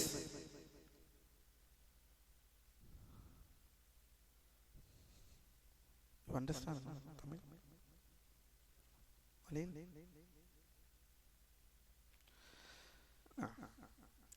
தாமதத்திற்கான வட்டி ரிபன் நசீஅ. என்ன விஷயம் கவனியுங்கள் அல்லாஹ்வின் அடியார்களே. இதையே இந்த வட்டி தான் இந்த தாமதமான வட்டி என்று சொல்வோம், ரிபன் நசீஅ. இதுதான் ஜாஹிலியா காலத்திலும் இருந்த வட்டி, ரிபல் கர்து, கர்துல் ஜாஹிலியா என்று சொல்வார்கள். என்ன வட்டி? உதாரணமாக ஒருவர் தான் வாங்கிய கடனை திருப்பி செலுத்துவதை தாமதப்படுத்தும் போது அதற்கு பகரமாக அந்த தொகையை அதிகப்படுத்துவது. ஒவ்வொரு முறை கால அவகாசம் நீட்டிக்கப்படும் போதும் தொகை அதிகரித்துக் கொண்டே செல்லும். ஜாஹிலியா காலத்தில் அரபுகள் சொல்வார்கள், இம்மா தக்தி அவு தர்பி, ஒண்ணு இப்ப கொடுத்திரு காசு, அப்படி தாமதமா கொடுக்கிறியா என்றால் அதிகமாக கொடு. ஷேக் அரஃபாத் சொல்கிறார்கள், இறுதியில் 100 ரூபாயாக இருந்த கடன் அது கடைசியில் அவரிடம் பல ஆயிரங்களாக பெருகிவிடும். வாங்கினது 100 ரூபாய், ஆனால் அதை கொடுக்கும் பொழுது 1000 ரூபாயாக இருக்கும். ஏன்? ஏனெனில் வாங்கின அந்த காசை அவர் தாமதமாக கொடுப்பதற்கு வட்டியோடு. இது வெறும் தாமதம், இங்கு தாமதத்தை பற்றி இல்லை. இன்று நீ கடன் வாங்கினாலே திருப்பி தரும் பொழுது கூட தான் தர வேண்டும். ஏன் நான் உனக்கு கடன் தருகிறேன் அல்லவா? மார்க்கம் இதை தான் தடுக்கிறது. கடன் என்றால் என்ன? அல்லாஹ்வின் அடியார்களே, அடுத்தவன் வறுமையில், அடுத்தவன் கஷ்டத்தில் சம்பாதிப்பதல்ல, அடுத்தவன் கஷ்டத்திலும் அடுத்தவனுடைய அந்த கஷ்டமான சூழ்நிலையில் தான் ஒருவன் கடன் வாங்குகிறான். அவனுடைய அந்த கஷ்டத்தில் சம்பாதிப்பதல்ல. அல்லாஹ் நம்மை பாதுகாக்க வேண்டும். அந்த கஷ்டத்தில் வாங்குபவனுக்கு நாம் கொடுப்பது, அல்லாஹ் எனக்கு இதற்கான கூலியை தருவான். இதுதான் கடன். அவருக்கு நான் என்ன பணத்தை கொடுத்தேனோ அந்த பணத்தை திருப்பி வாங்கிக் கொள்வது, இதுதான் கடன். கொடுத்த பணத்திற்கு அதிகமாக திருப்பி வாங்குவது வட்டி. இதை நீ தாமதித்தால் மட்டுமில்லை, இன்று தாமதிக்கலாம் தேவையில்லை, நீங்கள் தரும் பொழுது எனக்கு கூடுதலாக போட்டு கொடுங்க, இதுவும் வட்டி. ஜாஹிலியா காலத்தில் தாமதப்படுத்தினால் வட்டி. இப்போது இங்கு தாமதப்படுத்துவதற்கு முன்னாலே வட்டி. இது பகிரங்கமான ரிபா என்று ஷேக் அவர்கள் விளக்குகிறார்கள். நமக்கெல்லாம் தெரியும், மார்க்க ஃபிக்ஹ் விஷயங்களில் வட்டி என்பது ஒரு மிக பெரும் தலைப்பு. இன்ட்ரெஸ்ட் என்பது, இந்த ரிபா என்பது மிகப்பெரிய தலைப்பு. நிறைய விஷயங்கள் இருக்கிறது தலைப்பில், அவ்வளவு விஷயங்கள் படிக்க வேண்டியதாக இருக்கிறது. ஆனால் அதை எதையும் ஷேக் அவர்கள் பேசவில்லை. ஆனால் வட்டி பெரும் பாவங்களில் ஒன்று என்பதை மறந்துவிட வேண்டாம்.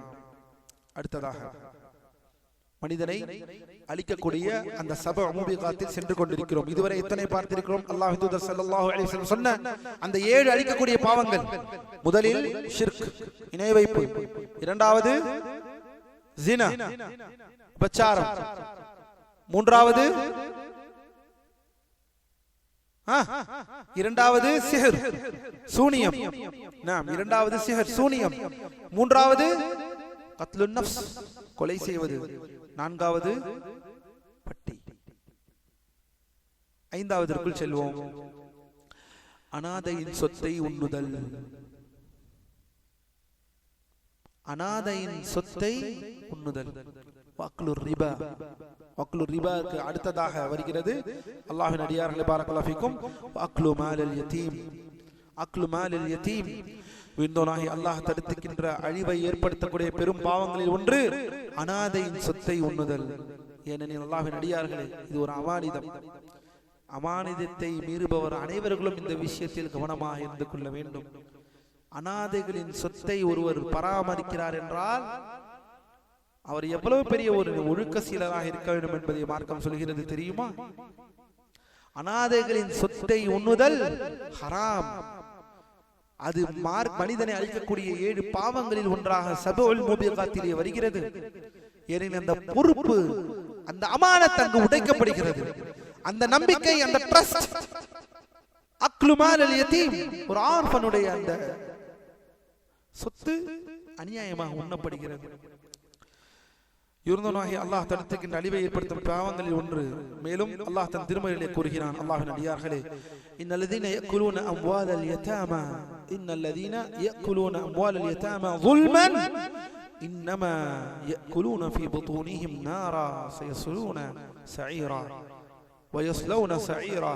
அல்லாஹ் தன் திருமறையிலே சொல்கிறான், நிச்சயமாக எவர்கள் அநியாயமாக அனாதைகளின் சொத்துக்களை உண்கிறார்களோ அவர்கள் தங்கள் வயிறுகளில் நெருப்பையே உண்கிறார்கள்.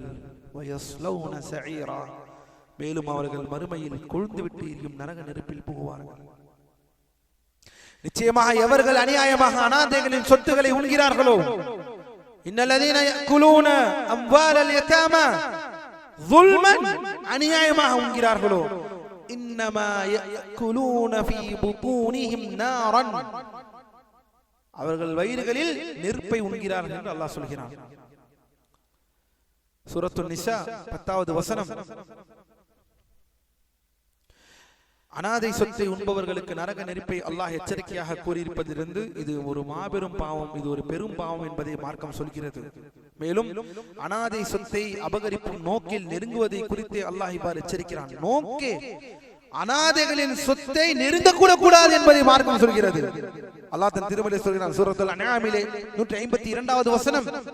சூரா அன்ஆமிலே வலா தக்ரபு மாலல் யதீம் இல்லா பில்லதி ஹி அஹ்சன், சரியான மார்க்கம் அனுமதித்த வழி என்றாலே தவிர அனாதைகளின் சொத்துக்கு நீர் பக்கத்தில் கூட நெருங்காது என்று அல்லாஹ் சொல்கிறான். வலா தக்ரபு மாலல் யதீம்,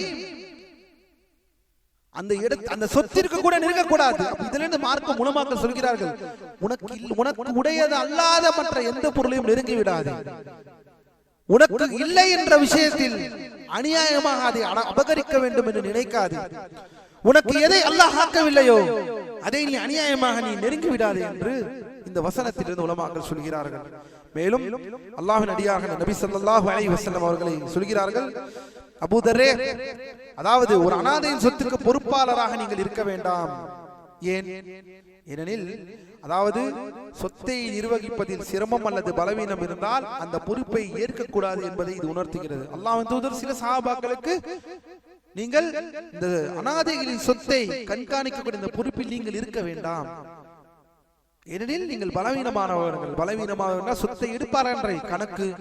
ஏனெனில் சில பேர் தெரிந்து செய்யலாம், சில பேர் தவறுதலாக கூட செய்து விடலாம். அல்லாஹ் நம்மை பாதுகாப்பானாக. யார் எந்தெந்த பொறுப்புகளில் இருக்க வேண்டும் என்பதை நாம் புரிந்து கொள்ள வேண்டும். யாரெல்லாம் எந்தெந்த பொறுப்பிற்கு தகுதியானவர்கள் என்பதை நாம் அறிந்து கொள்ள வேண்டும். மேலும் அல்லாஹ்வின் அடியார்களே, அனாதை பராமரிக்கும் பாதுகாவலர் இந்த இடத்தில் ஒரு விஷயம் இருக்கிறது. உலமாக்கள் இதை தெளிவாக சொல்கிறார்கள். ஒருவேளை அவர் ஏழையாக இருந்தால், அனாதையின் சொத்தை பராமரிக்கும் பாதுகாவலர் அந்த வழி, ஒருவேளை அவர் ஏழையாக இருந்தால் மட்டும் அனாதையின் சொத்தில் இருந்து முறையான அளவு அவரது உழைப்பிற்காக அந்த சொத்தில் உண்ணுவது அனுமதி இருக்கிறது. அவர் ஏழையாக இருக்கிறார், அவர் அந்த சொத்தை பாதுகாத்து வருகிறார்கள். அந்த பிள்ளைகள் வளர்ந்து அந்த முதுமை, அந்த பிரித்தெறியக்கூடிய அந்த தன்மை அவர்களுக்கு வரும் வரை ஒரு ஏழை அதை பாதுகாத்துக் கொள்கிறார் என்றால் அவருக்கு அந்த இடத்திலே அவருக்கு அனுமதிக்கப்பட்ட அளவிற்கு உண்பதில் அனுமதி இருக்கிறது என்பதை மார்க்கம் தெளிவாக சொல்கிறார். அல்லாஹ் சூரத்துன் நிசாவிலே 6வது வசனத்திலே அல்லாஹ் சொல்கிறான், ولا تأكلوها إسرافا وبدارا أن يكبروا ومن كان غنيا فليستعفف ومن كان فقيرا فليأكل بالمعروف. அல்லாஹ் இந்த வசனத்தை தான், யார் பணக்காரராக இருக்கிறார்களோ அவர்கள் இந்த அனாதைகளின் சொத்தில் உண்ண வேண்டாம், யார் ஏழையாக இருக்கிறார்களோ அவர்கள் அழகான முறையில் அனுமதிக்கப்பட்ட முறையில் இதிலிருந்து உண்ணலாம் என்று அல்லாஹ் தெளிவாக சூரத்துன் நிசாவிலே சொல்கிறான். ஏழையாக இருக்கும் பட்சத்தில் அவர் குறிப்பிட்ட அந்த அளவு நியாயமான அளவில் எடுத்து அவர் உண்ணுவதற்கு அனுமதி இருக்கிறது. அனாதையை வளர்த்து பருவ வயதை அடைந்ததும் அவரை சோதித்து பார்க்க வேண்டும். யாரெல்லாம் அனாதையை வளர்க்கிறார்களோ அவர்கள் வளர்க்கும் பொழுது அவர்கள் பருவ வயது அடைந்து விட்டால் அவர்களை முதலில் சோதித்து பார்க்க வேண்டும். அவரிடம் ஒரு குறிப்பிட்ட தொகையை கொடுத்து இந்த தொகையை அவர்கள் என்ன செய்கிறார்கள், இந்த தொகையை சரியான முறையில் அவர்கள் செலவு செய்கிறார்களா அல்லது வீணாக்கிறார்களா, இதை பார்க்க வேண்டும் என்று மார்க்கம் சொல்கிறது. அவ்வாறு சோதித்ததுக்கு பிறகு அவர் தன் சொத்துக்களை சரியாக நிர்வகிக்கும் அந்த பக்குவத்தை அவர் அடைந்து விட்டால் அவரது சொத்தை அவரிடமே ஒப்படைக்க வேண்டும். அல்லாஹ் இதையும் சொல்கிறான் சூரத்துன் நிசாவிலே அதே 6வது வசனத்திலே ரப்புல் ஆலமீன் சொல்கிறான், வப்தலுல் யதாமா, நீங்கள் அனாதைகளை சோதித்து பாருங்கள் என்று சொல்கிறான். எதுவரை? ஹத்தா இதா பலகுன் நிகாஹ ஃபஇன் ஆனஸ்தும் மின்ஹும் ருஷ்தா, ஒருவேளை அவர்களிடம் அந்த பக்குவத்தை அடைந்து விட்டார்கள் என்பதை அவர்கள் அடைந்து விட்டார்கள் என்றால் அவர்களிடம் அல்லாஹ் இந்த விஷயத்தை அவர்கள் சொத்துக்களை அவர்களிடமே ஒப்படைத்து விடுங்கள் என்று அல்லாஹ் சொல்கிறான். அல்லாஹ் நம்மை நேர்வழியிலே செலுத்துவானாக. அதே போலத்தான் அல்லாஹ்வின் அடியார்களே, அனாதைகளுடைய விஷயத்தில் அவர்களுடைய சொத்துக்களை அமானத்தை பாதுகாப்பதிலிருந்து அல்லாஹ் நம்மை அந்த நேர்வழியிலே செலுத்துவானாக. ஆமீன். அடுத்ததாக எத்தனாவது விஷயம்? ஆறாவது, போர்க்களத்தில் புறமுதிர் காட்டி ஓடுதல்.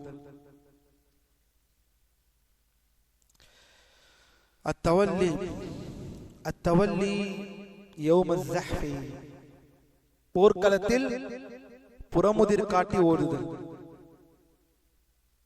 முஸ்லிம்கள் எல்லோரும் அந்த இக்கட்டான சூழ்நிலையில் சண்டையிட்டு இருக்கும் பொழுது, அல்லாஹ்வின் அடியார்களே, இங்கே போர்க்களம் முஸ்லிம்கள் என்று சொல்லும் பொழுது தீவிரவாதிகளும் பயங்கரவாதிகளும் இஸ்லாத்திற்கும் சம்பந்தம் இல்லாதவர்கள் செய்வதை பற்றி இங்கே மார்க்கம் பேசவில்லை. ஒரு ஷரியத் மார்க்கம் அங்கீகரித்த சன்மார்க்க போரை பற்றி மார்க்கம் இங்கு பேசுகிறது, மறந்து விடாதீர்கள். இங்கு மார்க்கம் அதை பற்றி பேசுகிறது. ஒரு வலியில் அமரின் கீழ், ஒரு முஸ்லிம் ஆட்சியாளரின் கீழ் அதை பற்றி மார்க்கம் இங்கு பேசுகிறது. என்னவென்றால், பெரும் பாவங்களில் ஒன்று போர்க்களத்தில் புறங்காட்டி ஓடுதல். எதிரிகள் முஸ்லிம்களை விட 2 மடங்கு அல்லது அதற்கு குறைவாக இருக்கும் போதோ போர்க்களத்தில் அவர்களை நேருக்கு நேர் சந்திக்காமல் ஓடிவிடுவது பெரும் பாவங்களில் ஒன்றாகும். இது உலமாக்களின் அறிஞர்களின் ஏகோபித்த ஒற்றை கருத்தாக இருக்கிறது. அல்லாஹ் நம்மை பாதுகாப்பானாக. அல்லாஹ் சுப்ஹானஹு வ தஆலா தன் திருமறையில் சொல்கிறான், وَمَن يُوَلِّهِمْ يَوْمَئِذٍ دُبُرَهُ. அல்லாஹ் ரப்பல் ஆலமீன் தெளிவாக சொல்கிறான், அந்நாளில் எவரேனும் போர் தந்திரத்திற்காகவோ அல்லது தன்னுடைய மற்றொரு படையுடன் சேர்ந்து கொள்வதற்காகவோ அன்றி நாம் சில நேரம் ஓடலாம். எப்படி ஓடலாம்? அல்லாஹ் அதை தெளிவாக சொல்கிறான், இல்லா முத்தஹர்ரிஃபன் லிகிதால் அவ் முத்தஹய்யிஸன். 2 காரணத்திற்காக ஓடலாம். தந்திரத்திற்காக, போர் தந்திரத்திற்காக பின்னால் ஓடுவது, அல்லது மற்றொரு கூட்டத்துடன் போய் சேர்ந்து கொள்வதற்காக ஓடுவது. இந்த 2 காரணத்திற்கு அல்லாமல் முத்தஹர்ரிஃபன் லிகிதால் அவ் முத்தஹய்யிஸன், இந்த 2 காரணத்திற்கு அல்லாமல். இதெல்லாம் யார் பேசுகிறார்? அல்லாஹ் ரப்புல் ஆலமீன் சூரத்துல் அன்ஃபாலிலே 16வது வசனத்தில் அல்லாஹ் இதை சொல்லி காமிக்கின்றான். وَمَن يُوَلِّهِمْ يَوْمَئِذٍ دُبُرَهُ إِلَّا مُتَحَرِّفًا لِقِتَالٍ أَوْ مُتَحَيِّزًا إِلَى فِئَةٍ فَقَدْ بَاءَ بِغَضَبٍ مِنَ اللَّهِ. யார் அந்நாளில் எவரேனும் போர் தந்திரத்திற்காகவோ அல்லது மற்றொரு படையுடன் சேர்ந்து கொள்வதற்காகவோ அன்றி தம் முதுகை காட்டி ஓடினால் அவர் நிச்சயமாக அல்லாஹ்வின் கோபத்திற்கு உள்ளாகிறார். அவர் தங்கும் இடம் நரகம், அது மிகவும் கெட்ட சேரும் இடமாக இருக்கிறது என்று இந்த வசனத்தை ஷேக் அரஃபாத் அவர்கள் இந்த இடத்திலே விவரிக்கிறார்கள். அல்லாஹ் இந்த வசனத்தில் கூறப்பட்ட 2 விதிவிலக்குகள் என்னவென்றால், போரில் ஒரு திசையில் இருந்து மற்றொரு திசைக்கு நகர்வது, இது எதிரியை இன்னும் கடுமையாக தாக்குவதற்காகவோ தனக்கு வசதியான ஒரு இடத்தை பிடிப்பதற்காகவோ அல்லது தந்திரமாக வீழ்த்துவதற்காகவோ செய்யப்படும் ஒரு செயல். இது புறங்காட்டி ஓடுதல் ஆகாது. ஏனெனில் அவர் போரை விட்டு ஓடவில்லை, மாறாக வெற்றிக்கான வழியை தேடுகிறார்கள். மற்றொரு படையுடன் சேர்ந்து 2வது வழி, தனக்கு துணையாகவும் உதவியாகவும் இருக்கக்கூடிய மற்றொரு முஸ்லிம் படையுடன் சேர்ந்து நின்று இணைவதற்காக போர்க்களத்தில் ஒரு பகுதியில் இருந்து நகர்வது, இதுவும் அனுமதிக்கப்பட்டது. இது அல்லாத வேறு எந்த விஷயத்திலும் புறங்காட்டி ஓடுவது அழிக்கக்கூடிய பாவங்களாக இருக்கு. ஏனெனில் அந்த நேரம் அல்லாஹ்வின் தூதர் ஸல்லல்லாஹு அலைஹி வஸல்லம் மற்ற சஹாபாக்களை நெறிப்படுத்துகிறார்கள். போர் நடக்கும், எப்போது எதிரிகள் தாக்குவார்கள் என்பது தெரியாது, பயந்து ஓடிவிடக் கூடாது. அப்படி ஓடிவிட்டால் பாவங்களில் ஒன்றாக இருக்கிறது என்பதை அல்லாஹ்வின் தூதர் ஸல்லல்லாஹு அலைஹி வஸல்லம் சஹாபாக்களுக்கு நெறிப்படுத்துகிறார்கள் என்பதை நாம் புரிந்து கொள்ள வேண்டும். கடைசி அழிக்கக்கூடிய பாவங்கள் என்ன? 7வது. இதுவரை 6 பார்த்திருக்கிறோம் அல்லவா? 7வது விஷயம், ஒழுக்கமுள்ள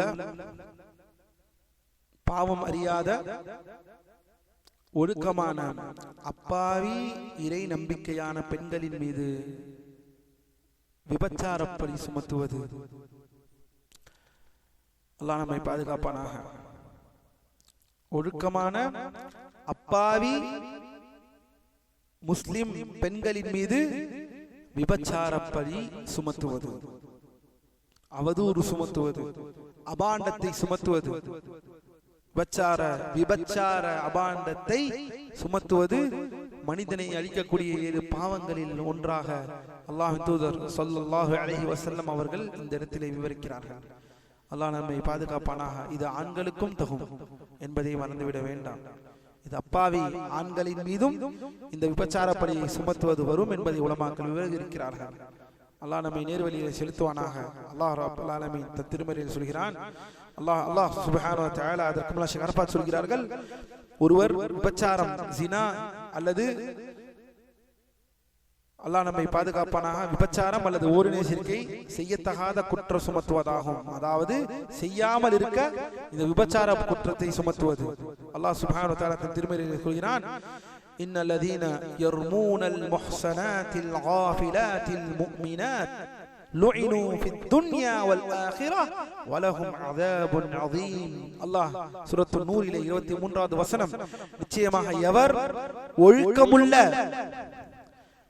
ஒழுக்கமுள்ள அப்பாவியாக இறை நம்பிக்கையுள்ள பெண்கள் மீது அவதூறு சுமத்துகிறாரோ அவர் இம்மையிலும் மறுமையிலும் சபிக்கப்பட்டவர்கள். ஒழுக்கமான அப்பாவியான இறை நம்பிக்கையான பெண்களின் மீது அவதூறை சுமத்துபவர்கள் இம்மையிலும் மறுமையிலும் சபிக்கப்பட்டவர்கள் என்று அல்லாஹ் தன் திருமறையிலே குறிப்பிடுகிறான். மேலும் அல்லாஹ் குறிப்பிடுகிறான், வல்லதீன யர்மூனல் முஹ்ஸனாத்தி ثم لم يأتوا بأربعة شهداء فاجلدوهم 80 جلدة. அல்லாஹ் தன் திருமறையில் சொல்கிறான், ஒழுக்கமுள்ள பெண்கள் மீது அவதூறு சுமத்தி பிறகு அதை நிரூபிக்க 4 சாட்சிகளை கொண்டு வராதவர்களுக்கு 80 கசையடிகள் கொடுக்க வேண்டும். அதை நிரூபிக்க 4 சாட்சிகளை கொண்டு வராதவர்களுக்கு 80 கசையடிகள் கொடுக்க வேண்டும் என்று மார்க்கம் நமக்கு சொல்கிறது. அடுத்தவர்களுடைய முக்கியமாக இந்த விஷயத்தில் இருந்து அல்லாஹ் உங்கள் நாவை பாதுகாத்துக் கொள்ளுங்கள். அல்லாஹ்வின் அடியார்களே, சர்வசாதாரணமாக திட்டக்கூடிய வார்த்தை இது வந்து விட்டது. ஒருவர் இன்னொருவரை திட்டும் பொழுது தன் தாயை விபச்சாரி என்று சொல்லக்கூடிய வார்த்தையிலே வருகிறது. லா இலாஹ இல்லல்லாஹ். விபச்சாரியின் மகன் என்று தெரிந்தோ தெரியாமலோ இந்த வார்த்தையை பயன்படுத்துவதினாலே தன்னுடைய மற்றவரின் தாய் வருகிறது. ஹதீஸிலே பார்ப்போம், அல்லாஹ்வின் தூதர் என்ன சொல்கிறார்கள் என்பதை பார்ப்போம். அல்லாஹ் நம்மை பாதுகாப்பானாக. அல்லாஹ் சொல்கிறான், ஒழுக்கமுள்ள பெண்கள் மீது இந்த மேலும் அது மட்டுமா 80 கசையடிகள் மட்டுமா, ஃபஜ்லிதூஹும் 80 ஜல்தா. மேலும் அல்லாஹ் சொல்கிறான், வலா தக்பலு லஹும் ஷஹாதத்தன் அபதன். மேலும் அவர்கள் சாட்சியத்தை எக்காலத்திலும் ஏற்றுக்கொள்ளாதீர்கள். அவர்கள் ஃபாசிக்குகள், ஹுமுல் ஃபாசிகூன். அவர்கள் பாவத்தாளிகள், அவர்கள் பாவிகள். அநியாயமாக அவதூறு விபச்சார பழி சுமத்துவது, 4 ஷஹாதத்களை 4 சாட்சிகளை கொண்டு வராதவர்களுக்கு 80 கசையடிகள். அவர்களுடைய சாட்சிகள் ஏற்றுக்கொள்ளப்படாது. அவர்கள் பாசிக்குகளாக, பாவிகளாக அவர்கள் இருக்கிறார்கள் என்று மார்க்கம் சொல்கிறது. இந்த அவதூறு கூறுபவர்களுக்கு அல்லாஹ் 3 விதமான இந்த தண்டனை இங்கே கூறுகிறான். மேலும் அல்லாஹ் சுப்ஹானஹு வ தஆலா தன் திருமறையிலே குறிப்பிடுகிறான். சூரத்துன் நூரிலே 13வது வசனம், فَإِذْ لَمْ يَأْتُوا بِالشُّهَدَاءِ فَأُولَئِكَ عِندَ اللَّهِ هُمُ الْكَاذِبُونَ. அவ்வாறு அவர்கள் 4 சாட்சிகளை, குற்றச்சாட்டிருக்க போது சாட்சிகளை கொண்டு வரவில்லை என்றால் அவர்கள் தான் அல்லாஹ்வின் முன்னிலையில் பொய்யர்களாவார்கள். விபச்சார பழியை ஒருவர் சுமத்தி, ஃபைதா கதஃப ஷக்ஸுன், இந்த விபச்சார பழியை ஒருவர் மீது சுமத்தி 4 சாட்சிகளை கொண்டு வராதவன் அவன்தான் அல்லாஹ்விற்கு முன்னிலையில் பொய்யராக இருக்கிறான். அல்லாஹ் நம்மை பாதுகாப்பானாக. அல்லாஹ்வின் அடியார்கள் சாதாரண விஷயங்கள் அல்ல என்பதை நாம் மறந்துவிடக் கூடாது. மேலும் இந்த கத்ஃப் என்பது அவதூறு கூறுவது என்பது அழிவை ஏற்படுத்தும் 7 பாவங்களில் ஒன்றாக நபி ஸல்லல்லாஹு அலைஹி வஸல்லம் அவர்கள் கூறுகிறார்கள். மேலும் எவருடைய நாவிலிருந்தும் கையிலிருந்தும் பிற முஸ்லிம்கள் பாதுகாப்பு பெறுகிறார்களோ அவர்களே உண்மையான ஒரு மூமினான முழு ஈமானை அடைந்த முஸ்லிம்களாக இருக்கிறது என்று மார்க்கம் சொல்கிறது. அவதூறு கூறுவது என்பது ஒருவரை துன்புறுத்துவதாகும். பிறரை துன்புறுத்துவது ஹராம். அல்லாஹ்வின் அடியார்களே, முஃமினான ஆண்களையும் முஃமினான பெண்களையும் அவர்கள் செய்யாத ஒரு குற்றத்திற்காக எவர் துன்புறுத்துகிறார்களோ அவர்கள் நிச்சயமாக ஒரு பெரும் அவதூறையும் தெளிவான பாவத்தையுமே சுமக்குகிறார்கள் என்று அல்லாஹ் சொல்கிறான். வல்லதீன யுதுனல் முஃமினீன வல் முஃமினாத்தி பிகைரி மக்தஸபு ஃபகத் இஹ்தமலு புஹ்தானன் வ இஸ்மம் முபீனா. அல்லாஹ் தெளிவாக சூரத்துல் அஹ்ஸாபில் 58வது வசனத்திலே சொல்கிறான், வல்லதீன யுதுனல் முஃமினீன் வல் முஃமினாத் பிகைரி மக்தஸபு, அவர்கள் செய்யாத ஒரு பாவத்திற்காக முஃமின்களான ஆண்களையும் பெண்களையும் ஒருவன் துன்புறுத்துவது மாபெரும் பாவம் என்பது மார்க்கம் சொல்கிறது. அல்லாஹ் நம்மை நேர்வழியிலே செலுத்துவானாக. மேலும் ஒழுக்கமுள்ள பெண்கள் மீது அவதூறு சுமத்துவது பெரும் பாவம். அவ்வாறு அவதூறு கூறப்பட்டவர் ஒருவருடைய தாயாகவோ அல்லது சகோதரியாகவோ இருந்தால் அது இன்னும் கொடிய அருவருப்பான செயலாக இருக்கிறது என்று ஷேக் அரஃபாத் சொல்கிறார். அவதூறு சொல்வதே, ஒரு பெண்ணின் மீது அவதூறு சொல்வதே மோசமான விஷயம் என்றால், ஒருவரின் தாயையோ ஒருவரின் சகோதரியையோ ஒருவர் இந்த அவதூறு சொன்னால் அதை இதைவிட மோசமான அருவருப்பான விஷயம். இதைதான் மனைவிகளை திட்டுவம் பொழுது இந்த வார்த்தைகளை பயன்படுத்துவது. தாயை பேசும் பொழுது லா இலாஹ இல்லல்லாஹ் எங்கே இருக்கிறோம்? அல்லாஹ் நம்மை பாதுகாப்பானாக. மேலும் அவர் கவனியுங்கள் அல்லாஹ்வின் அடியார்களே, அது இன்னும் கொடி அருவருப்பான பாவம். இதை போலவே ஒருவர் மீது துரோகம், பொய் மற்றும் திருட்டு போன்ற குற்றங்களை சுமத்தி அவதூறு செய்வதும் ஹராம். வெறும் இந்த அவதூறு என்பது வெறும் விபச்சாரத்தை மட்டுமல்ல, இதே போலத்தான் மற்ற அவதூறுகளை சுமத்துவது, பொய்யை சுமத்துவது, திருட்டு போன்ற பட்டங்களை சுமத்துவது, துரோகம் செய்தார்கள் என்று சுமத்துவது, திருடி விட்டார் என்று சுமத்துவது. அல்லாஹ் நம்மை நேர்வழியிலே செலுத்துவானாக. மேலும் கவனியுங்கள் அல்லாஹ்வின் அடியார்கள், எவர் ஆயிஷா ரலியல்லாஹு அன்ஹா அவர்கள் மீது விபச்சார லா இலாஹ இல்லல்லாஹ் அவதூறை சுமத்தினார்களோ அவர்கள் காஃபிர், இறை நிராகரிப்பாளர்களாகி விடுகிறார்கள். அவர்கள் இஸ்லாத்தை விட்டு வெளியேறினர். இஜ்மா. ஆயிஷா ரலியல்லாஹு அன்ஹா அவர்களின் மீது இந்த அவதூறை சுமத்தக்கூடியவர்கள் இந்த ராஃபிதாக்கள், இந்த ஷியாக்களின் பிரிவுகளான ராஃபிதாக்கள் ஆயிஷா ரலியல்லாஹு அன்ஹா கண்மணி நாயகம் ஸல்லல்லாஹு அலைஹி வஸல்லம் அவர்களின் மனைவியான உம்முல் முஃமினீன், முஃமின்களின் தாயின் மீது இந்த அவதூறை சுமத்தக்கூடியவர்கள் இறை நிராகரிப்பாளர்கள் என்று மார்க்கம் சொல்கிறது என்பதை நாம் மறந்துவிட வேண்டாம். மேலும் இந்த இஸ்லாத்தின் வட்டத்தை விட்டும் ஏகோபித்த முடிவாகும் இஜ்மாவாக இருக்கிறது. ஏனெனில் ஆயிஷா ஏன் அவர்கள் காஃபிராகி விடுகிறார்கள்? ஏனெனில் ஆயிஷா ரலியல்லாஹு அன்ஹா அவர்கள் தூய்மையானவர்கள் என்று அறிவித்த மகத்தான குர்ஆனை அவர்கள் பொய்யாக்கிட்டார்கள். குர்ஆனை பொய்யாக்குபவன் அவன் காஃபிராகி விடுகிறான். அல்லாஹ் ரப்புல் ஆலமீன் எந்த அவதூறு சுமத்தப்பட்டதினால் அல்லாஹ் அந்த மாபெரும் பெண்மணியை தூய்மையாக ஆக்கி அல்லாஹ் பிரகடனப்படுத்தினானோ அந்த குர்ஆனை நிராகரிப்பவனாக இருக்கிறான். ஆயிஷா ரலியல்லாஹு அன்ஹா மீது இந்த அவதூறை சுமத்துபவன் காஃபிராகி விடுகிறான் என்று இஜ்மாவாக ஏகோபித்த கருத்தில் மார்க்கம் இருக்கிறது என்று சொல்கிறார்கள். அல்லாஹ் நம்மை நேர்வழியை செலுத்துவானா. இது மட்டுமல்ல அல்லாஹ்வின் அடியார்களே, அறிஞர்களில் சிலர் இந்த தீர்ப்பு நபி அவர்களின் அனைத்து மனைவியர்களுக்கும் பொருந்தும் என்று சொல்கிறார்கள். இது வெறும் ஆயிஷா ரலியல்லாஹு அன்ஹாவுக்கு மட்டுமல்ல, நபி அவர்களின் அனைத்து மனைவிகளுக்கும் இது பொருந்தும்.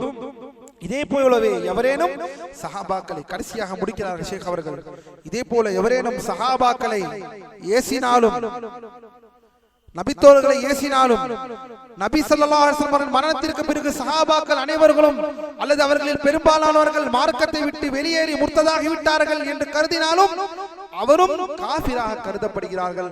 அவர் மார்க்கத்தை விட்டு வெளியேறிய முர்த்ததாகி விட்டார்கள் என்று ஷேக் அரஃபாத் அவர்கள் இறுதியாக முடிக்கிறார்கள். அல்லாஹ் நம்மை பாதுகாப்பானாக. அல்லாஹ் நம்மை நேர்வழியை செலுத்துவானாக. அல்லாஹ்வின் அடியார்களே, அழிக்கக்கூடிய பாவமான இந்த 7 மூபிகாத்துகளை நாம் பார்த்து விட்டோம். மீதம் இருக்கக்கூடிய மற்ற பாவங்களை அல்லாஹ் நாடினால் நாளைய வகுப்புகளில் பார்ப்போம் இன்ஷா அல்லாஹ். பாரக்கல்லாஹு ஃபீக்கும். இன்னும் ஒரு 2 வாரமே தான் நம்முடைய வகுப்புகள் மீதமாக இருக்கும். அதோடு நிறைவடைகிறது. ரமதான் முடிந்ததற்கு பிறகுதான் நாம் இன்ஷா அல்லாஹ் கடைசி பாடமான ஜனாசாவை பார்க்க இருக்கிறோம். எதை கேட்டோமோ அதன்படி செவிப்படுத்தக்கூடிய மக்களாக, எதை செவிப்படுத்தோமோ அதன்படி செயல்படக்கூடிய மக்களாக அல்லாஹ் நம்மை ஆக்குவானாக. وأقول قولي هذا واستغفر الله لي ولكم ولجميع المسلمين من كل ذنب. سبحانك اللهم وبحمدك أشهد أن لا إله إلا أنت أستغفرك وأتوب إليك. السلام عليكم ورحمة الله وبركاته. يقول بيننا وبينكم السلف، بيننا وبينكم الكتب. كان أحمد يقول البدع بيننا وبينكم الجنائز.